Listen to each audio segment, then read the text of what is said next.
सूरह तौहा की आयत नंबर 53, 54 और 55 का तर्जुमा तफसीर पढ़ने सुनने की सआदत हासिल करेंगे।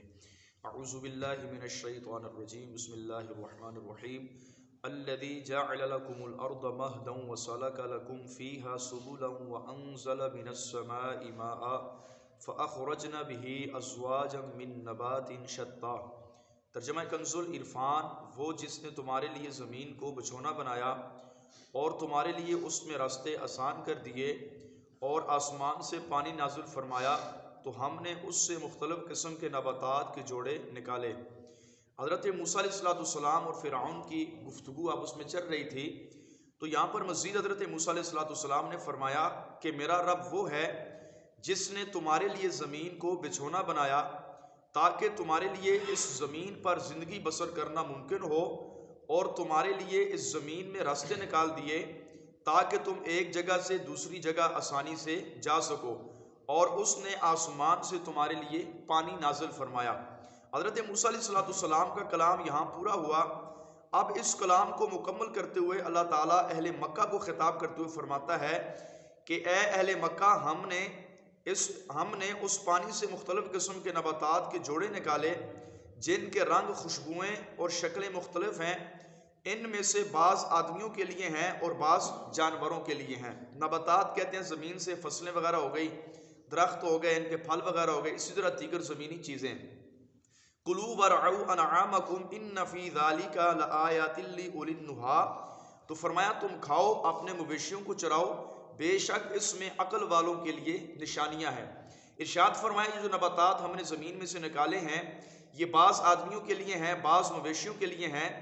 तो फरमाया कि तुम अपने मवेशियों को भी इनके अंदर चराओ और अपनी ज़रूरत के लिए भी चीज़ें इनसे हासिल करो। फरमाया ये अल्लाह तबारक व तआला जल्ल जलालुहू की तुम्हारे ऊपर नेमत है। और फरमाया कि इन्हें खुद भी खाओ और अपने जानवरों को भी चराओ कि ये काम तुम्हारे लिए अल्लाह ताला ने मुबाह हो जायज़ इकरार दे दिए हैं। इन्न फ़ी ज़ालिका लआयातिन लिउलिन नुहा, बेशक इसमें अक्ल वालों के लिए निशानियां हैं। यानी एक ही ज़मीन से मुख्तलिफ़ किस्म की फसलें उगाना, एक ही ज़मीन से मुख्तलिफ़ किस्म की चीज़ें निकालना, और एक तरह के फल भी नहीं। अगर आप फलों में भी गौर करें तो मुख्तलिफ़ किस्म के फल हैं, उनके मुख्तलिफ़ किस्म के जायके हैं। इसी तरह हर एक चीज़ दूसरी चीज़ से जुदा है, जायके के एतबार से, रंग के एतबार से, खुशबू के एतबार से। तो फरमाया ज़मीन के अंदर घूमो फिरो, अल्लाह ताला की निशानियों में गौर व फिक्र करो और गौर व फिक्र करके उस रब को पहचानने की कोशिश करो। मिनहा खलकनाकुम व फीहा नुईदुकुम व मिनहा नुखरिजुकुम तारतन उखरा। फरमाया हमने ज़मीन ही में से तुम्हें बनाया और इसी में फिर तुम्हें लुटाएंगे और इसी ज़मीन से तुम्हें निकालेंगे।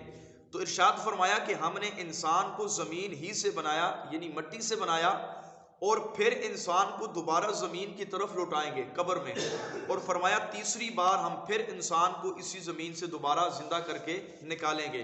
तो फरमाते हैं यहाँ पर एक मुस्तहब अमर ये है कि जब किसी मुसलमान को इंतकाल के बाद दफन किया जाए, उसकी कब्र पर तख्तियाँ लगाने के बाद जब ऊपर मिट्टी डाली जाए तो फरमाया उसके सराने की तरफ दोनों हाथों से 3 बार मिट्टी डाली जाए और पहली बार कहा जाए मिनहा खलकनाकुम, कि ए इंसान हमने तुम्हें ज़मीन ही से निकाला, इसी यानी ज़मीन की मिट्टी से पैदा किया। व फ़ीहा नुईदुकुम, और फिर हमने तुम्हें ज़मीन में दोबारा लौटा दिया। व मिनहा नुखरिजुकुम तारतन उखरा, कि हम क़यामत वाले दिन तुम्हें फिर इस ज़मीन से दोबारा ज़िंदा करके निकालेंगे। अल्लाह ताला की बारगाह में दुआ है अल्लाह करीम हम सब को मरने से पहले अपनी कब्र आखिरत की तैयारी की तौफीक नसीब फरमाए। आमीन बजाहिन नबील करीम सल्लल्लाहु अलैहि वसल्लम।